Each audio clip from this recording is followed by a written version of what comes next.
Tonight we drift into threads. Not the threads of empire or fate, but of silk, thin as breath, strong as memory, spun not for power, but for grace. In the Jiangnan countryside, before the roosters call, before the mulberry leaves glisten with dew, there is movement. A woman stirs, not to conquer, not to speak, but to prepare the day's first thread. She is a silk weaver, one of thousands, whose name you will not find in scrolls or stone, but her days, they shimmer like silk under quiet light. So come, let your breath settle, let your thoughts still like dust on lacquered wood, and follow me into the small wooden house where the loom has not yet woken, but where everything is already beginning. The world is still wrapped in sleep. The weaver's home sits nestled between rows of other tiled rooftops, their dark curves still glistening faintly from last night's mist. In the courtyard, a few potted chrysanthemums rest beneath the eaves. A long-handled broom leans against the wall. No footsteps yet. Only the occasional clink of bamboo leaves shifting in the breeze. Inside, the room is dim, but not cold. A clay stove still holds the ghost of last night's warmth. The woven mats are curled slightly at the edges, and the dye jars are sealed tightly against morning damp. The weaver opens her eyes. Not with alarm, but with memory. She rises. Her feet brush the mat. Her hands move quietly, folding her blanket and smoothing the corners. She washes with a wooden ladle. Water poured from a lidded jar. There is no mirror, only the texture of cloth, and the knowledge of one's own hands. Cooked rice warming the hearth. She kneels by the stove, adding bits of pine kindling. The first tiny flames catch, casting long shadows against the faded wall scrolls. A small ceramic pot rests over the fire.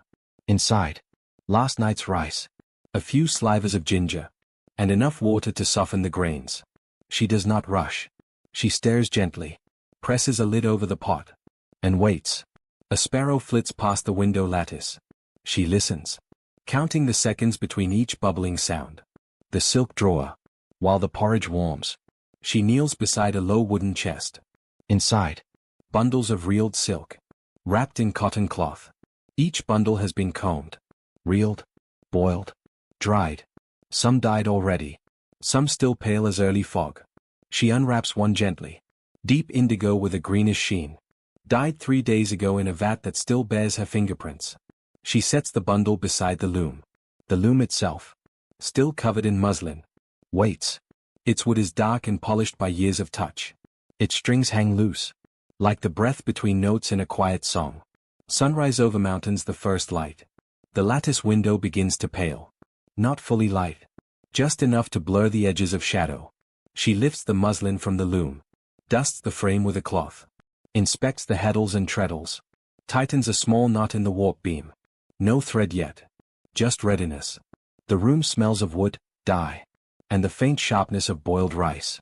She serves herself a small bowl, sits on a low stool, eats slowly, each bite taken without thought, only rhythm. Outside, a neighbor sweeps her own courtyard. The scrape of broom on stone is the first sound of other lives beginning. Hands that remember. After eating, she wraps her hair into a coil, ties it with cloth. Then, seated before the loom, she stretches her arms, presses her knees gently, rolls her shoulders. Her body has learned this posture, as surely as her fingers know the thread. She unwinds the bundle. The silk shimmers, not with flash, but with depth. She threads the shuttle, passing the thread through the hollow bone core, tying a knot she could do with eyes closed. Then, she lifts her feet to the treadles, hears the faint wooden click, and breathes in, deep, steady. The day has not begun with noise, but with silk and readiness. The loom will move soon, but not yet. Flying bird, the village begins to stir. Outside, the rooster crows once. Another answers. The river wheel begins its slow turn, squeaking faintly as buckets lift water to nearby fields. A boy runs down the path, carrying 2 empty pails. A dog follows behind, lazily. She does not look, but she smiles, faintly. The warp waits. The day lengthens. And the thread, like time, must be handled gently, not by knot. She begins not with motion, but with tension. Silk cannot be rushed. It must be held, then coaxed. Each strand is tied to the warp beam, in a long row of identical knots. Her fingers move with soft precision, notching silk to beam. until the row looks like a string of dew beads stretched across wood. The light in the room has warmed now. Soft gold filtering through the latticed window. A thin cloud of dust hovers in the air, moving only when she shifts her hands. She does not speak. No one would hear if she did. The room is hers, and the loom is listening. Yarn the first threads cross. She lifts the shuttle. A simple object, carved from mulberry wood, polished by years of grip. She passes it through the shed. The space opened when the treadles are pressed. Right to left. The shuttle slips through like a bird under reeds. Then foot shifts, other treadle pressed. A new shed opens. She passes it back, left to right, tightens the thread, presses the beater forward. The silk nestles into place, one breath-thick layer above the last. Again, and again, and again. The first few passes are crucial. They define the rhythm of the entire day. She does not watch the cloth forming yet, only the thread in motion, the play of pressure, the subtle sound of silk brushing silk, soft, almost like the rustle of robes on polished floors. The room softens. By the 10th pass, the thread has warmed under her fingers. It bends more willingly now. It remembers her touch. She sits taller, rolls her shoulders once more, presses the treadles. Shuttle through. Silk drawn. Beater forward. It is not dramatic, but it is music. Not one you hear, one you feel. The rhythm of silk is like the rhythm of breath. When she forgets her body, the weave begins to sing. The pattern emerges. After an hour, something begins to show. A faint glimmer where the silk shifts shade. Indigo to green, green to silver. She has memorized the pattern. No chart needed. Just feel. The tiny motif, no wider than her hand, emerges like a whisper. Two cranes, wings half lifted, hidden within the threads. Their shapes are not immediate. They grow. One shuttle pass at a time. No one else will notice them for hours. But she sees them now. And that is enough. Teacup without handle, a pause with tea. She stops. Not out of fatigue, but respect. Silk like breath must rest. She sets the shuttle down, covers the cloth with muslin, walks to the side table. There, in a blue-glazed teapot, the chrysanthemum tea has steeped since dawn. She pours slowly, watching the petals swirl in the ceramic bowl. The tea is pale gold, fragrant, barely sweet. She drinks standing. A single sip, then another. The breeze stirs the edge of the hanging scroll. An old poem painted in faint, faded ink. She does not read it. She already knows the lines. Compass, a visit from the dye wife. Outside the sun is high. A soft knock at the door frame. Fingers only. No voice. She turns. A neighbor stands there, older, wearing a dark indigo scarf. The dye wife. She passes by most mornings. In her hand, a small cloth swatch, violet with traces of saffron. Boiled too long, she says quietly. They speak softly. Of dye temperature. Of rain-swollen vats. Of the time it takes for green to deepen. No judgment. Only exchange. Before she leaves, the dye wife presses a small fig into the weaver's palm. A fruit for later. Nothing owed. Just shared. Chair the loom again. The weaver returns to her bench. The silk waits, calm, silent, but aware. She smooths the threads. Checks her knots. Then lifts the shuttle once more. Click. Pass. Beat. The pattern resumes. The birds begin to lift their wings higher. She breathes with the loom. With the thread. Not as machine, but as witness. The silk will carry this moment forward. Long after the hand that wove it has slept. The sun has tilted westward now. Its light warmer, deeper, more golden. The loom sits quiet for the moment. She stretches her back. Rubs the base of her neck where the pressure collects. The shuttle rests on the cloth. The unfinished birds on the silk seem to wait with her. Outside, a breeze stirs dry leaves in the alley. Children's voices carry faintly from a far courtyard. Someone is pounding millet with a wooden pestle. The rhythm soft and steady, like a pulse beneath the air. She closes her eyes for a moment. Not to sleep, just to still herself. Inside her bones, the hum of weaving continues. Herb gathering for dye. She moves to the wooden basket near the wall. It holds what she will dye today. A few hanks of raw silk, unwashed, pale as milk. She carries them into the courtyard, where the jars sit shaded beneath the tiled eaves. The dye vats are wide, covered with fitted wooden lids. She lifts one gently. Steam curls up, soft, fragrant, herbal. Today, gardenia and ash bark. A yellow so soft it borders on sunlight. She stirs the vat with a bamboo pole. then lowers in the silk, slowly so the threads don't tangle. It sinks, darkens, vanishes. She watches the ripples expand outward. A small spider climbs the jar's rim. She brushes it gently away with a reed. Dim button colors from nature. She kneels beside her dye book. A cloth-bound bundle of scraps and notes. Pages of hand-dyed swatches. Each labeled in neat brushwork. Plum, turmeric, cassia bark, fermented indigo. Each with instructions. Boil 30 minutes. Cool under moonlight. Stir with copper for green tone. She fingers the pages. So many shades drawn from leaves, roots, mud, even insects. No two yellows are ever quite the same. Today's will lean toward ochre, she thinks. More earth than sunlight. She doesn't mind. Each cloth carries the mood of its day. Even the silk remembers the hour it was born in. Fallen leaf dust in the courtyard.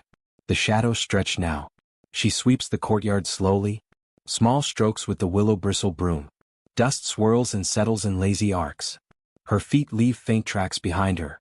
The dye vat steams gently behind her, scenting the air with sweet wood and sour bark. In the corner, a pair of finches argue over a berry. Their wings flick once, then settle. The weaver pauses to watch them. Their movement feels like thread.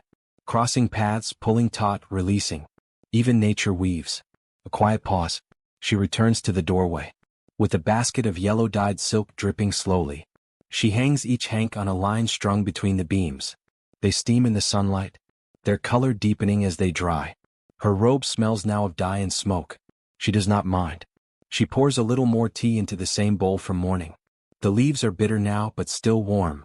She sits cross-legged on the threshold, watching the threads sway faintly in the breeze. Time does not stop here. But it does not rush either. Like silk, it flows best when it is not pulled too tight. Socks a small repair. From the shelf she retrieves a pair of socks. Hand-sewn from scraps. Patched twice already. She sews a new patch. This one taken from the edge of an old tunic. Dyed with safflower, once bright, now faded. She sews slowly. Her needle moves like a shuttle. In and out, drawing thread into place. The patch is not beautiful, but it is strong. She runs her finger across the seam. Testing. Satisfied, she folds it neatly and sets it aside. Paw prints the village stills. The village too has quieted. The pounding of grain has stopped. Only the birds and the breeze remain. In a distant home, a flute plays a quiet tune. Simple, 5 notes repeating. It floats across the rooftops, like a silken ribbon cast into air. She listens. Keeps sewing. The yellow-dyed silk sways on the line. Her shadow grows long across the floorboards. Yellow heart the dye settles. She returns once more to the vat. Lifts the lid. The steam is faint now, cooling.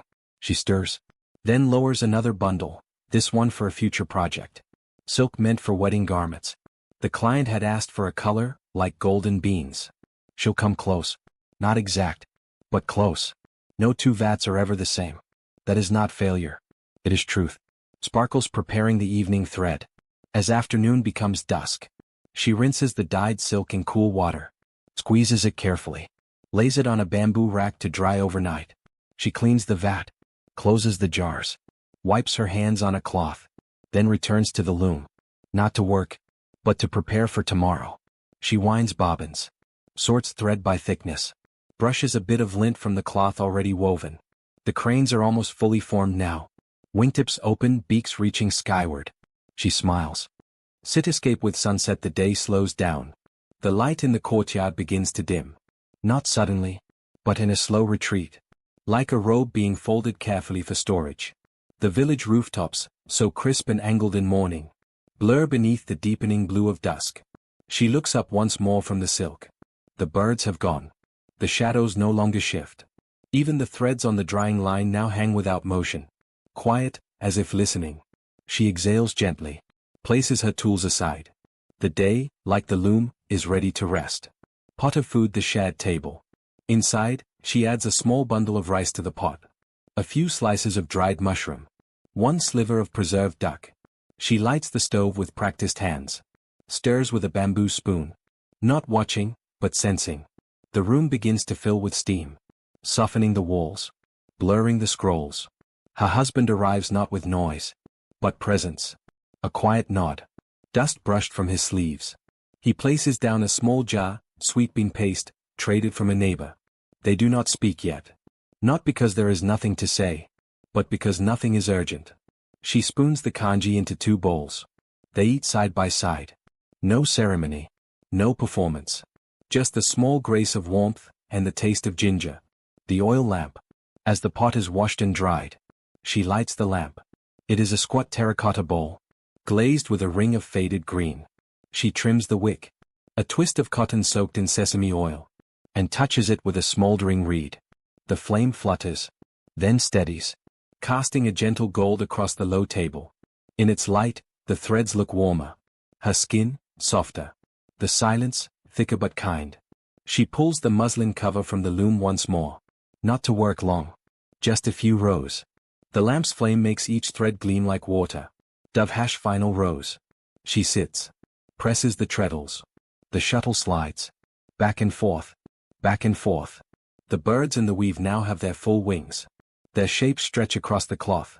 Ready to lift. She tightens the threads one last time. Beats gently. Not hard. Just enough to finish the form. The fabric is warm beneath her hand. Still holding the heat of her fingers. She smooths it once. Then covers it. Tomorrow will continue. But tonight. She closes the loom. Evening rituals. She brushes her hair beside the lamp. Slow strokes from root to end. A bowl of water is poured. She washes her face and hands. Wipes her arms down to the elbows. The cloth she uses was dyed last spring. With madder root. Still holds a faint red. Like pressed petals between old pages. Her husband clears a small table. Puts away the spoon. Folds the cloth napkin. She lays out a few scraps for tomorrow. The dried mushroom. The last of the tea leaves. One preserved plum. Prayer beads reflection beside flame. Before sleep. She kneels on the mat. Folds her hands. Not in ritual. Not in script. Just in habit. She thinks of the dye vat. The warp beam. The sound of the shuttle. The visit from the dye wife. The cranes in the cloth. She breathes in. Then out. The lamp flickers. The shadows shift. It is enough.